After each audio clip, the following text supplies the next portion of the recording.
ایسے الفاظ جو لکھنے سے مختلف ہوں لیکن ہم آواز ہوں. تو یہ اوپر جیسے ہم نے دیکھا ہے یہ ذرہ اور ذرہ ہو گیا. لکھنے میں آواز ان کی سیم ہوگی لیکن متشابہ ہوں گے.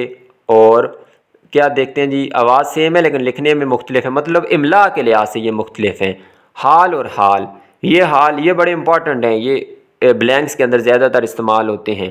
یہ حال جیسے حال ہو گیا برآمدہ، یہ حال حالت کو کہتے ہیں. عرض زمین اور عرض چوڑائی کو. عمارت حکومت یا سرداری کو کہتے ہیں اور عمارت بلڈنگ. حامی حمایت کرنے والا اور حامی رضامند. علم کہتے ہیں درد یا غم کو اور علم جھنڈا. صدا ہمیشہ اور یہ صدا کیا ہے آواز. اسی طرح نقطہ ہو گیا باریک بات جو ہوتا ہے، اور نقطہ یہ ڈاٹ کو کہتے ہیں. نصب کہتے ہیں قائم کرنا انسٹال کرنا، اور یہ نصب حسب و نصب جیسے ہوتا ہے خاندانی تعلق یا نسل. بات کہتے ہیں بعد میں، اور یہ بات کہتے ہیں ہوا. ایال کہتے ہیں گھوڑے کی جو گردن پر بال ہوتے ہیں، انگلش میں اس کو مین کہتے ہیں، ٹھیک ہے. اور یہ ایال کیا ہے گھر والے، ایلو ایال. پھر مقرر کہتے ہیں دوبارہ یا بار بار، اور یہ مقرر کیا ہے طے شدہ، مقرر کیا گیا. بعض پرندہ ہے اور بعض کچھ. نالا کہتے ہیں برساتی نالا، اور یہ نالا کیا ہے گریا یا فریاد، فریاد کو کہتے ہیں نالا.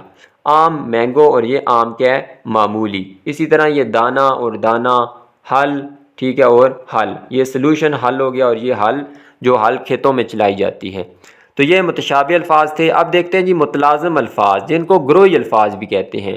سمپل ان کی ڈیفینیشن دیکھ لیتے ہیں. ایسے الفاظ جن کو زبان پر لاتے ہی ان سے متعلق اور بہت سے الفاظ ذہن میں آ جائیں متلازم الفاظ کہلاتے ہیں. مطلب ایک ورڈ آپ کے سامنے لیا جائے تو اس سے ملتے جلتی جو چیزیں ہیں وہ بھی آپ کے ذہن میں آ جائیں. جیسے جب گھر آپ کے ذہن میں آتا ہے تو گھر سے آپ کے ذہن میں خاندان آ جاتا ہے، کمرے آ جاتے ہیں، باورچی خانہ، صحن، غسل خانہ، کیونکہ یہ ساری چیزیں گھر میں موجود ہوتی ہیں. سردی جب بھی ورڈ آتا ہے تو سردی کے ساتھ جیسے مونگ پھلی ذہن میں آ جاتی ہے، سویٹر ذہن میں آ جاتا ہے، جرابیں، کوٹ، جرسی، ٹھیک ہے، بارشیں ذہن میں آ جاتی ہیں. پھر سفر جب لفظ لیا جائے تو اس سے روانگی، مسافت، ذرائع آمد و رفت، گاڑی وغیرہ یہ ذہن میں آ جاتے ہیں. گندگی سے آلودگی، کچرا، میل، خاک، غلاظت یہ ذہن میں آتی ہے. باغ کا نام لیا جائے تو پھل، درخت، پھول، مالی. اسکول کا نام لیا جائے تو اساتذہ، کمرہ جماعت، تفریح، گراؤنڈ، ٹھیک ہے، علم، تعلیم، یہ سارے لفظ ذہن میں آتے ہیں. پھر کھیل کا نام لیا جائے تو میدان، ورزش اور تفریح جو ہوتی ہے یہ سارے الفاظ آتے ہیں. تو یہ متلازم الفاظ ہیں جو کسی ایک لفظ کو زبان پہ جب لائیں تو اس سے متعلقہ اور بھی الفاظ آپ کے ذہن میں آ جائیں، ان کو کہتے ہیں متلازم الفاظ. پھر ایک اور ٹاپک بھی میں نے یہاں پہ ایڈ کیا، پری فکس جس کو اردو میں سابقہ کہتے ہیں، اور سفکس جس کو اردو میں لائقہ کہتے ہیں. سابقہ پہلے آتا ہے جیسے بد سے بدبو، بدنما. بے سے نیا لفظ بن گیا بے غیرت، بے شرم. تو بے اس میں سابقہ ہے. نا دیکھ لیں ناخوشگوار ہو گیا، ٹھیک ہے، تو یہ نا اس میں کیا ہے سابقہ. اسی طرح مند ہو گیا درد مند. انگیز ہو گیا حیرت انگیز، بعد میں آیا ہے. دان ہو گیا سیاست دان، قانون دان. تو جو بعد میں آئے گا اس کو لائقہ کہیں گے، جو لفظ سے پہلے آئے گا اس کو کیا کہیں گے سابقہ کہیں گے. تو ذو معنی الفاظ میں پہلے ہی آپ کو بتا چکا ہوں. دیکھ لیں جو لکھنے پڑھنے میں ایک جیسے ہوں گے، میننگ ان کے ڈیفرنٹ ہوں گے. جیسے کان ہو گیا، پھر پتا، ایک پتا ہو گیا لیف اور دوسرا پتا ہو گیا ایڈریس. یہ دیکھیں دونوں سیم ہیں. اگر میں کہتا ایک پتا دوسرا کہتا پتا تو پھر وہ ذو معنی نہ ہوتے بلکہ وہ کیا ہو جاتے متشابہ الفاظ ہو جاتے، کیونکہ پڑھنے میں ڈیفرنٹ ہو جاتے. سونا اور سونا، ایک سونا نیند دوسرا سونا گولڈ. کل اور کل، ایک کل پرزے کو کہتے ہیں دوسرا کل یسٹرڈے یا ٹمارو کو.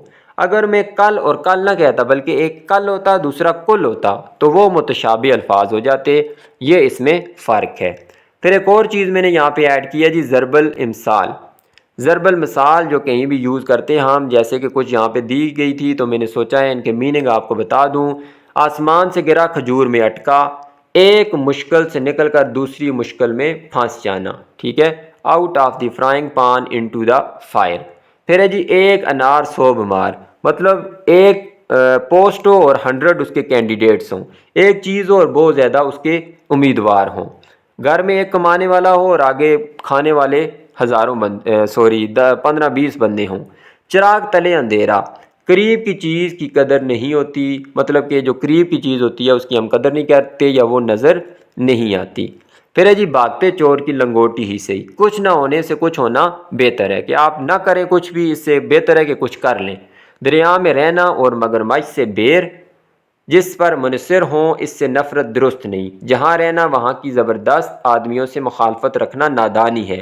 مطلب اگر آپ دریا میں رہنا چاہتے ہیں تو مگرمچھ سے دشمنی کبھی بھی مول یا اس کی مخالفت نہ کریں، کیونکہ وہ مگرمچھ آپ کو نقصان بھی دیکھ سکتا ہے، اس کے ساتھ بنا کے رکھیں۔ پھر آپ اگر کلاس 6 کی پیج نمبر 78 77 پہ جائیں تو وہاں پہ آپ کو مزید اس طرح کی ضرب المثالیں مل جائیں گی۔ اچھا، محاورات کی میں نے ایک ویڈیو بنائی تھی 109، اس کے اندر محاورات میں نے شامل کیے تھے، یہ کچھ محاورات رہ گئے تھے تو میں نے یہاں پہ کوشش کی ہے کہ یہ بھی آپ کے ساتھ شیئر کر دوں۔ جیسے جی 3 5 کرنا، زیادہ بڑھا چڑھا کر بیان کرنا، مبالغہ آرائی کرنا، خاک میں ملا دینا، زمین بوس کر دینا، مکمل تباہ کرنا، حمام میں ننگے ہونا، یہ محاورہ ہے۔ برائی میں سب کا ایک ہی جیسی حالت ہونا، مطلب کہ کوئی برا کام ہے، کوئی ایسا کام ہے برا، تو اس میں سارے ہی اگر ایک جیسے ہوں تو مطلب کہتے ہیں کہ اس حمام میں سب ہی ننگے ہیں۔ پیروں تلے زمین نکلنا، بدحواس ہو جانا، حواس جاتے رہنا، مطلب ہوش و حواس میں نہ ہونا، پیروں تلے زمین نکلنا۔ گر سر پر اٹھانا، بہت زیادہ شور و غل کرنا، آگ سے کھیلنا، خطرناک کام کرنا، سٹی گم ہونا، بہت حیران ہونا یا دنگ رہ جانا۔ تو یہ مختلف ٹاپکس تھے جو اس ویڈیو کے اندر میں نے کور کیے ہیں۔ امید کرتا ہوں کہ آپ کو ویڈیو پسند آئی ہوگی اور کافی کچھ سیکھنے کو ملا ہوگا۔ ویڈیو اچھی لگی ہے تو اس کو لائک کر دیں، چینل کو سبسکرائب کر دیں۔ اللہ حافظ۔